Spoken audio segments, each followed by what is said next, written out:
আল্লাহ তো নিজেই বলেছেন অবৈধ সম্পদ কখনো কেউ কখনো ভোগ করতে পারে। কথা বলেন না কেন পারে? তবে স্মরণ রাখবেন, হালাল উপার্জন করতে গেলে কেউ কখনো আল্লাহর জিকির থেকে দূরে যায়। অধিকাংশ বৃদ্ধাশ্রমে যারা রয়েছে, অধিকাংশ মা বাবা হলো তাদেরই মা বাবা যারা বড় বড় এই সেই হয়েছে, আইনজীবী, লয়ার, ব্যারিস্টার, এই সেই অর্থনীতিবিদ, এই সেই হয়েছে তাদেরই মা। কারণ ওই যে সন্তানকে যদি মা বাবার হক বুঝাইতো, তাহলে খোদার কসম ওই সন্তান কখনো মা আর বাবাকে বৃদ্ধাশ্রমে দিত। কথা বলেন না কেন? দিত না। সেই জন্য মুসলমান, আপনি আল্লাহকে ভুলে গিয়ে সন্তানকে এই সেই বানাইছেন, সেই জন্য তাদের পরিণতিও। কথা বলেন না কেন? সেই জন্য আসুন, সন্তান আদির মহাব্বতে পরে আল্লাহকে ভুলে গেলে চলবে? কথা বলেন চলবে না। এই সপ্তাহে যতগুলো সমালোচিত বিষয়গুলো হয়েছে, তার মধ্যে একটা ঘটনা, আপন মা আর বাবা চাচি মিলে একজন নিজের সন্তানকে হত্যা করেছে।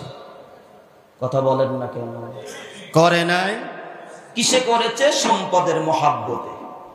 32 বিঘা জমির মহাব্বতে পড়ে আপন সন্তানকে, মেয়েকে রাতের অন্ধকারে হত্যা করেছে।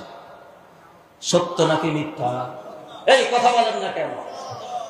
এই যে সম্পদের মহাব্বতে পড়ে আপন মা বাবা হয়েও সন্তানকে হত্যা করালো, কারণ এক হলো ওই মা আর বাবা সন্তানের হক আদায় করে নাই, দ্বিতীয় নাম্বার হলো সম্পদের মহাব্বত, অবৈধ মহাব্বত আর ভালোবাসা লালন করার কারণ।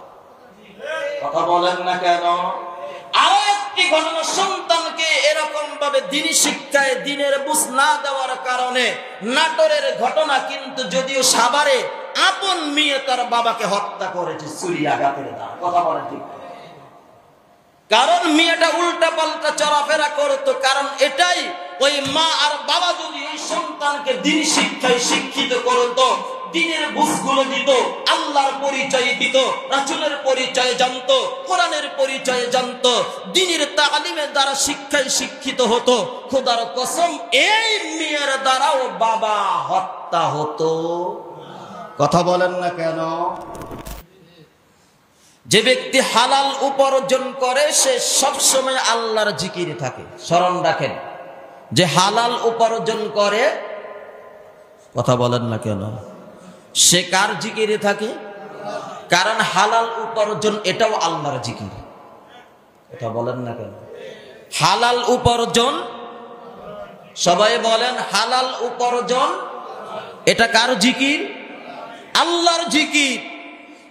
আর যারা অবৈধ উপার্জন করবে, মিথ্যা কথা বলে, অন্যকে ধোঁকা দিয়ে অন্যের জমি জবরদখল করে, ছিনতাই, রাহাজানি, লুটতারাজি, এরকম ভাবে সিটিংবাজি করে, এইরকম ভাবে লুটতারাজি, সন্ত্রাসী করে যারাই সম্পদ উপার্জন করবে, সবাই আল্লাহর জিকির থেকে দূরে গিয়ে, আল্লাহকে ভুলে গিয়ে, আল্লাহর জিকির থেকে নিজেকে গুটিয়ে নিয়েই মূলত হারাম উপার্জন করে।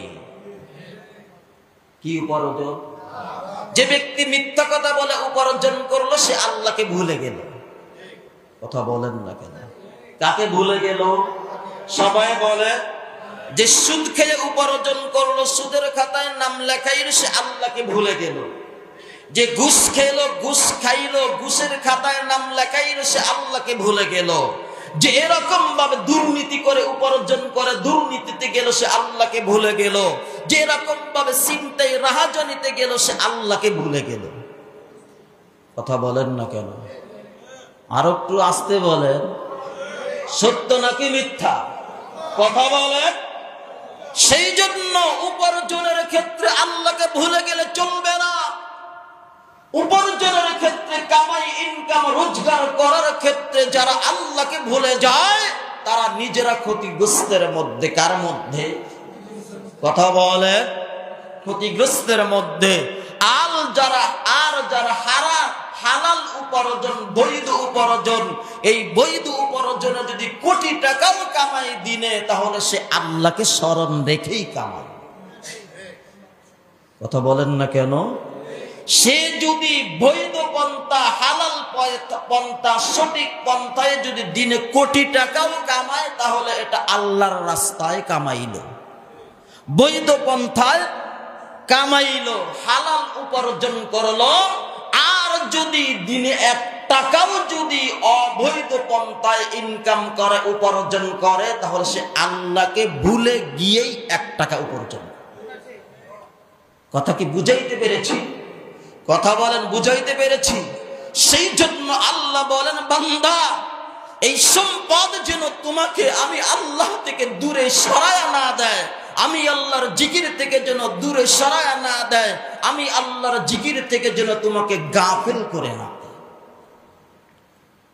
সন্তান, এই সন্তানও যেন তোমাকে যেন আমি আল্লাহর জিকির থেকে দূরে সরায়া না।